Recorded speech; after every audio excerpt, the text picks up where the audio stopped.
সিলেটের বেসরকারি বিদ্যাপীঠ স্কলার্স হোমের শাহিদগাহ ক্যাম্পাসে এক শিক্ষার্থীর অস্বাভাবিক মৃত্যুকে কেন্দ্র করে ফুঁসছেন সহপাঠী ও অভিভাবকেরা।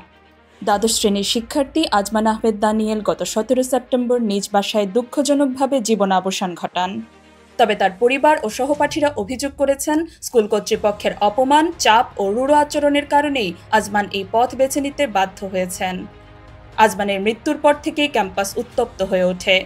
রবিবার সকাল থেকে শিক্ষার্থীরা বিক্ষোভ শুরু করে এবং বর্তমানে কলেজ প্রাঙ্গণ স্লোগানে মুখরিত হয়ে আছে। অভিভাবকেরাও এতে যোগ দিয়েছেন। শিক্ষার্থীরা আজমানের মৃত্যুর ঘটনার সুষ্ঠু তদন্ত ও দায়ীদের শাস্তির দাবিতে ৫ দফা দাবি উত্থাপন করেন। এর মধ্যে উপাধ্যক্ষ আশরাফ হোসেন চৌধুরীর পদত্যাগ, শ্রেণী শিক্ষক শামীম হোসেন ও সিনিয়র শিক্ষক মিস তাইবার অপসারণ, ভবিষ্যতে কোনো শিক্ষার্থীকে হেনস্থা না করা, পরীক্ষার রুটিন তৈরিতে শিক্ষার্থীদের মতামতকে গুরুত্ব দেয়া এবং শিক্ষার্থী বান্ধব নীতি গ্রহণ অন্যতম। আজমানের মা-বাবার অভিযোগ, প্রাক নির্বাচনী পরীক্ষায় ফেল করার পর ছেলেকে অপমান করার পাশাপাশি অভিভাবকদেরও অপমান করা হয় এবং ট্রান্সফার সার্টিফিকেট দিয়ে বিদায় করে দেওয়া হয়।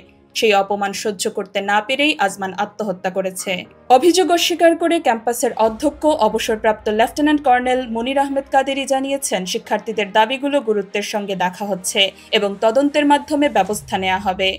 তবে আন্দোলনরত শিক্ষার্থীরা জানিয়েছেন, দাবি পূরণ না হলে তারা সোমবার সকাল থেকে আরও কঠোর কর্মসূচি গ্রহণ করবেন। এদিকে আজমানের মৃত্যুতে সামাজিক যোগাযোগ মাধ্যমে শোক ও ক্ষোভে ফুঁসে উঠেছে পুরো সিলেট।